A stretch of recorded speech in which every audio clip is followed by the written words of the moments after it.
This is Pat Soundbites Unplugged. Unplugged.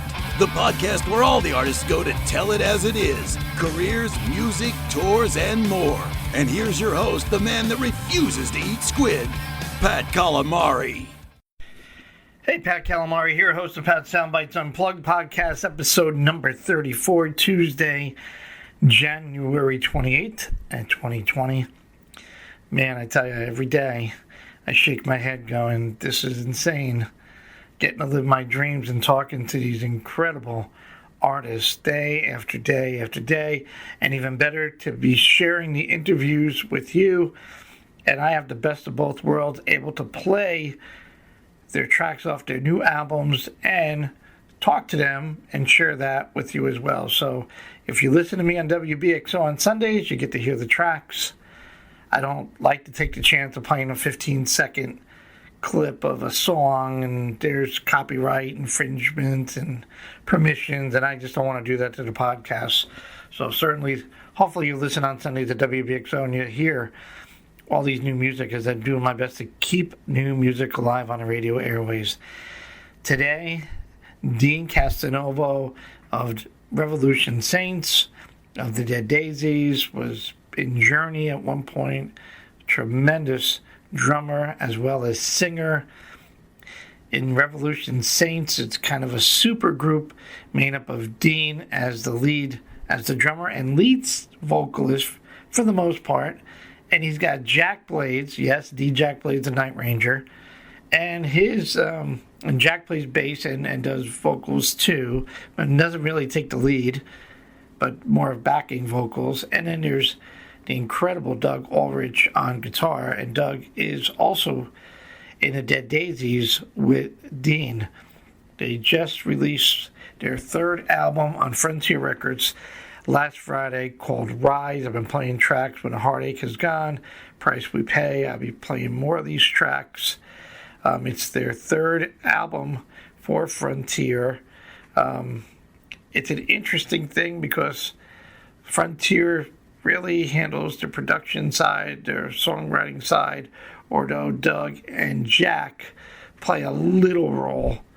But if you know anything about Jack Blades and Doug Ulrich, they're great, great songwriters on their own extreme. But in this kind of band, they're not really the lead.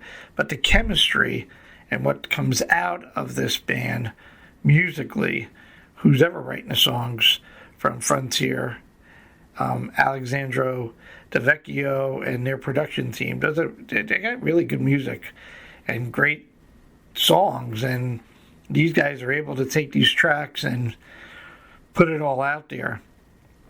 So I talked to Deen about Revolution Saints and this album Rise. Deen is also in the Dead Daisies, which a lot of news there. If you know anything about the Dead Daisies, well, vocalist John Corabi and bassist Marco Mendoza have just departed from the band, and they've been replaced by the one and only Glenn Hughes. Yes, the voice of rock, Glenn Hughes, as he's been called, from Whitesnake and Deep Purple and other bands. Glenn is one of the tops of the top. So if you're going to lose two really good musicians and replace them with one Glenn Hughes, oh my God. So the Dead Daisies are wrapping up a new album, and as Deen says, Glenn took a pretty good part in writing the songs. So that should be pretty interesting to see how that all comes out. Deen mentions it should be released in March. And then they're going on tour, and it should be really cool to see the Dead Daisies live, led by Glenn Hughes singing some Glenn tracks from the Daisies, Deen doing some old Daisies, and maybe even throwing in a little Deep Purple. That's a show you certainly don't want to miss. Deen also was involved with Journey at one point, and he talks about, I bring him to the beginning of his music career, talking about how it all started with him, and he explains moved from Portland, Oregon to San Francisco by the Bay, and timing was everything, and met the incredible Neil Schon, and boom, it took off from there. Neil formed Bad English, and the rest is history for Deen. But a great guy, a lot of fun, great chat, funny guy, and again, a blast. Support Revolution Saints, support the Dead Daisies, and support Deen. And if you like what I'm doing, please don't hesitate to reshare this podcast to your friends on Facebook, and tell your friends, whether it's Facebook or Instagram or whatever social media things that you are doing. So I certainly appreciate it. Numbers are skyrocketing every single day, and I got Rick Nielsen at Cheap Trick. I got Brian Tishy. I got others every day just getting hit left and right. So sit back and enjoy the ride, because my friends, I certainly am. Okay, enough said. Live, love, and laugh a lot, because life is way too short. Here is Deen Castronovo. WBXO Classic Rock Redefined in conjunction with Pat Soundbites Unplugged. I am super excited. Unbelievable, incredible, accomplished drummer and singer. I've been looking forward to having a chat with this guy, Deen Castronovo of Revolution Saints. How much do I owe you for this? Revolution Saints, the Dead Daisies. Oh my goodness, Deen, a pleasure to have you on our line today. Bro, it's a pleasure to be on. Thank you for having me, man. Appreciate it very much. So, Deen is a busy guy. He's been with Revolution Saints for a little bit. They just released their third album that came out on Friday, which is entitled Rise, off the Frontier label. Been playing tracks When the Heartache Is Gone. I just played the other day Price We Pay. The videos are great. The chemistry between you and Jack Blades and the incredible Doug Ulrich is insane. Love every bit of it. Been following you guys since, I want to say, Light in the Dark was probably my first catch of you guys. Yeah, which is our second record. It was a cool record. It was really kind of nice to kind of spill my guts, I guess. You know, it was a good look, almost autobiographical, bro. I was just, talking about my life at that time. But this one's definitely much more positive, much more uplifting, not so dark, which is good. Yeah, no, I hear you. Now, let me try to get to, hold on, Dee, before we get into Rise, since this is the first time I'm having the pleasure of chatting with you, how did you know, music would be, growing up, that you'd be in the music business, or have you, found that music bug, maybe singing or grabbing your first set of drumsticks? Was your parents, anybody in your family? The funny thing is, bro, when I was 6 years old, I knew I was going to play drums. I mean, I was a little kid. My mom remembers me saying, I'm going to be a drummer someday. And I mean, at 6, I knew that was what I was going to do. And the funny thing was as I got older, my parents were like, are you really going to do this for a living? It's like, yeah, I can do this. I'm going to do this. And my father, of course, you need something to fall back on, son. And how are you going to make it in Salem, Oregon? I'm like, Pop, I'm going to do this. And he was my biggest fan. He actually passed away a couple months ago. God rest his little heart. But he was my biggest fan, and he was like, "Well, if that's what you want to do, you go do it." So very, very, very thankful for that. Well, I'm sorry on the passing of your dad. Did you, so going up into school, did you join the chorus? Were you in high school band drumming, or? I was in high school band. Every other class. I had 3 band classes, 3 electives, so I picked all band classes. I got A's in those and F's in everything. My mindset was, I'm going to be a drummer. I don't care. I don't need to be a scientist, so I don't need science. I'm not going to be in linguistics or forget language arts. I mean, I just didn't. It was all about music. So, yeah. I knew. It was just one of those things. So I was the drummer for the stage band and the concert band and also the jazz choir. So when did you what was the real big first opportunity that you're at a gig and someone says, hey, check out the drummer, he can sing, he's great hitting the kit, we need to sign him? But what was the turning point for you, Deen? Well, it was Mike Varney from Shrapnel Records, honestly. I was in a band called Wild Dogs. It was a Portland-based metal band. And we did a record on that label, actually 2 records. And Mike Varney said, you know what? I'm going to put you in a bunch of these shred guitarists that I've got. So he ended up hooking me up with Tony McAlpine and Joey Tafoya and all, Jason Becker, all the Marty Friedman. So I started doing all the metal records for that label, all the fast, heavy stuff. And it was funny. I was in Oregon. I got married, went on my honeymoon for a week, and then the day I got home, I packed my bags by myself and moved to San Francisco. And within a month, I met Neil Schon. And after that, he grabbed me and took me to Bad English, from Bad English to Paul Rogers. And, Neil was pretty instrumental. He was really, a huge part of my career. I owe him a lot. Wow. That is a story and a half. I mean, you just you were playing, both of you was playing at a gig, or you got to see him, he got to see you, and talk about timing, right? It was in rehearsals. I was rehearsing with Tony, and the day I went in, there was Neil jamming, and I was like, oh my God, it's freaking Neil Schon. I'm freaking out because I'm a huge Journey fan. And I got back on the kit, and he's like, hey man, play some of this stuff. And he started riffing, and I started playing with him. And then he goes, the Journey stuff? I was like, dude, like the back of my hand. So we're playing all these Journey songs, and we get done, and he walks out, and I'm sitting there with my drum tech going, oh my God, dude, I just jammed with Neil Schon. I'm freaking out. About 10 minutes later, he walks in, and he points to me and goes, you man, come here. I'm looking around like, is he talking to me or my tech? And he took me to he had a Ferrari Testarossa, which blew my mind right there. And he gets me in the car and he starts playing some demos. He goes, you think of this stuff? Do you like it? I'm like, dude, I love it. He goes, I want you to play on my solo record. I'm like, oh, dude, amazing. 2 weeks go by, and then he goes, you know what? I'm scrapping the solo record.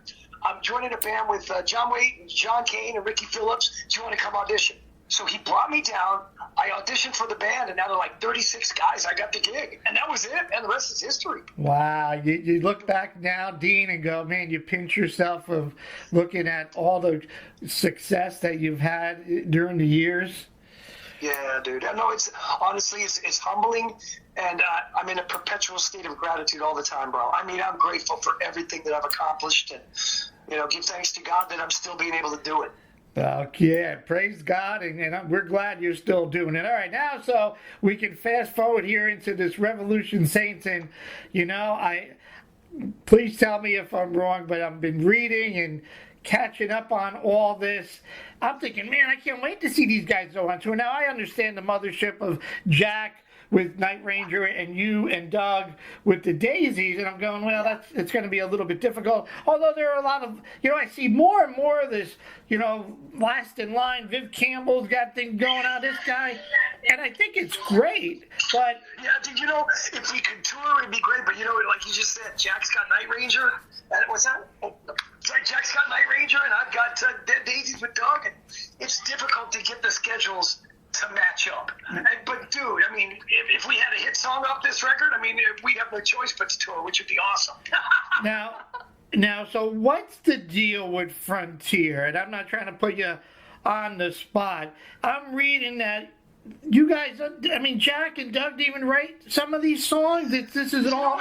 I think Doug wrote a couple and Jack wrote 2, but mostly it's done by the in-house producer Alessandro. He writes the stuff and we perform it. We're basically hired guns, but it's for what we do. I mean, it's perfect. It's perfect for my vocal style. It's perfect for my drumming, and once we get the songs, Doug, he fixes them. He changes them around and makes them his own, and Jack as well changes lyrics, fixes things. So it does become us. But it's still the basic parts are written by Alessandro, and we're okay with that. Is this the last out now? If I read correctly of a contract, this is the last album on the contract between you guys and Frontier. I believe so, but you never know, bro. If we have a hit song or something, pops or it sells more than the last 2, yeah, we'll end up doing another one. We'll just have to see. It's all based on scheduling too. It's difficult. I'll be out with the Dead Daisies all this year with Doug, and I won't be free until probably January of next year. Well, and then Jack, Night Ranger is going to be out with. They just announced yesterday, Sammy Hagar, the Circle, and Whitesnake. So yeah. It'll be a wicked tour. I hope to God I get to see one of those shows. That's going to be awesome. Oh, yeah. I can't wait. But the chemistry between you three, and I got to say, Doug is such an underrated guitarist and songwriter. I love that guy, and you never hear about him, as when you talk about guitarists. But watching Doug is like mind-boggling. Dude, he's a monster. I mean, you're right, very underrated, and not only an amazing guitarist, he's an amazing human being. I love him. He's a brother, and I'll stick to him like glue. He stuck with me as a drummer. All right, now if you don't mind, can I switch gears and just talk about the exciting news with the Daisies and Glenn Hughes? Oh, dude, I know. Isn't that? I'm freaking out. He's an amazing singer, but his bass playing, for me as a drummer, oh my God, it's like a hand in a glove. It fits so well, and he's such a percussive bassist. If you really dig down and listen to his style, it's very percussive and aggressive, like a drummer. So it's so good to work with him, and of course the voice, my Lord. I mean, for a while, I think he's 66 or 67.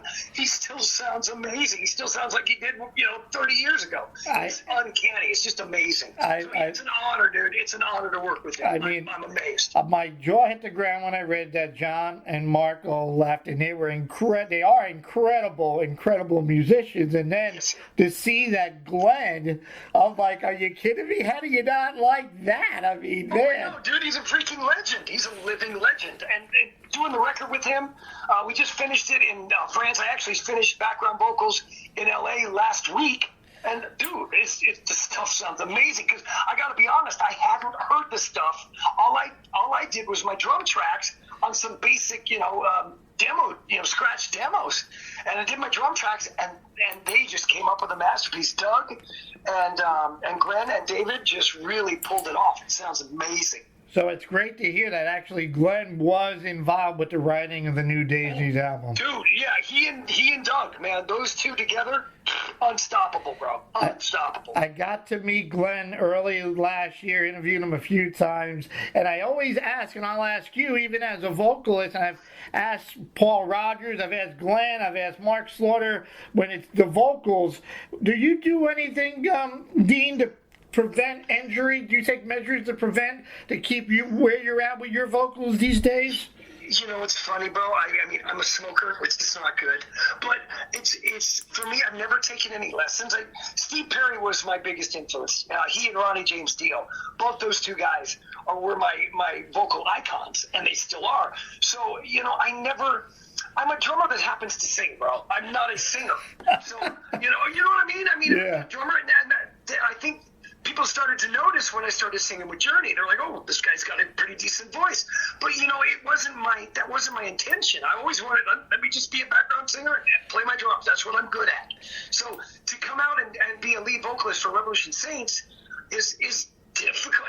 It's difficult. It's not easy, man, because it's not where I'm the most comfortable. You know what I mean? I do it and I love singing, but it wasn't something that was planned per se. It was just something that just kind of, you want to sing? Yeah. Yeah, why not? Well, it's been pretty good so far. No, you do a great job, Deen. And in the Saints, you're giving kind of Jack a break from being the lead on Night Ranger. So, I mean, like I said, the chemistry with the three of you is awesome. And whether it's the last album with Frontier or you guys create and come up with something different, it's going to just keep on rolling for you. So my hat is off to you. Now with Glenn and the Daisies on a live show, would you guys share both singing duties, like you covering some of the old stuff and Glenn covering more of the new stuff? And that's kind of the plan, dude, is we're gonna the stuff that the thing I love about Glenn is if he doesn't feel a song, if he doesn't, if it's not working for him, or he doesn't feel that spark, he won't sing it. And I love that about him. That's a true artist. Like, you know what? I don't feel this. I'm not going to lie to the people and sing something I don't believe. So, yeah, I'll end up singing, a lot of the stuff that I think John was singing on. I'll be doing that, and Glenn will be doing the newer stuff and whatever songs from the back catalog that he feels, right, that he gets. You know what I mean? And I love that about him. And he's a true artist. He's like, you know what? I don't get this. It's not working for me. I can't lie. I can't fake this. And I love that, dude. It's freaky. How many times do you hear that nowadays in music? You know right. what I mean? Here's somebody being honest, going, if I don't feel it and can't get the emotions out, even though he could get away with it and hide it, that says a lot about his character. Exactly, bro. I mean, I've never really met somebody like that says, you know what, this isn't working. I just don't feel this. And I love that, man. He's the real deal, man. You don't find those anymore. Is there any chances of you guys doing a little Deep Purple? How cool would that be? Yeah, dude, I guarantee you that's going to happen. I just don't know what at this point. But yeah, I mean, how could we not? I mean, Glenn will tear that stuff up. He'll eat it up for breakfast. That's his game right there. So, yeah, I'm sure we'll be doing some Deep Purple stuff, definitely. Oh, man, to see him doing it, last year on his own little thing going, the Glenn Hughes doing Deep Purple was, like, insane. A great, great show and a half. And for you guys to be able to be part of that. I mean, I love when you did Maggie May. I mean, come on, man. Oh, dude, thank you, man. Oh, yeah, Rod Stewart's one of my favorites as well. I mean, just an amazing vocalist, amazing artist. So, yeah, to be able to do that was a lot of fun. I love those songs, man. That brings me back to my childhood. Really listening to Rod back, 73, 74. I was 8 or 9 years old then, and it was like, oh my gosh, this, I got it back then. It's like, that guy can sing. He's a badass. It was great. And you mentioned a little bit, it was Neil Schon, and you got to be actually in Journey, and you did some touring with Neil and Greg Raleigh, Journey Through Time. And how cool was that? I mean, that'd be a great feeling to be able to do that and look at the stage and see those guys.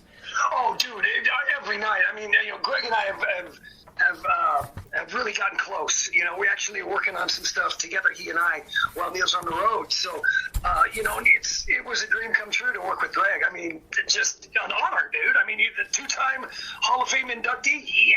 You don't get much better than that unless you're a 3-time, and I don't know of any 3-timers.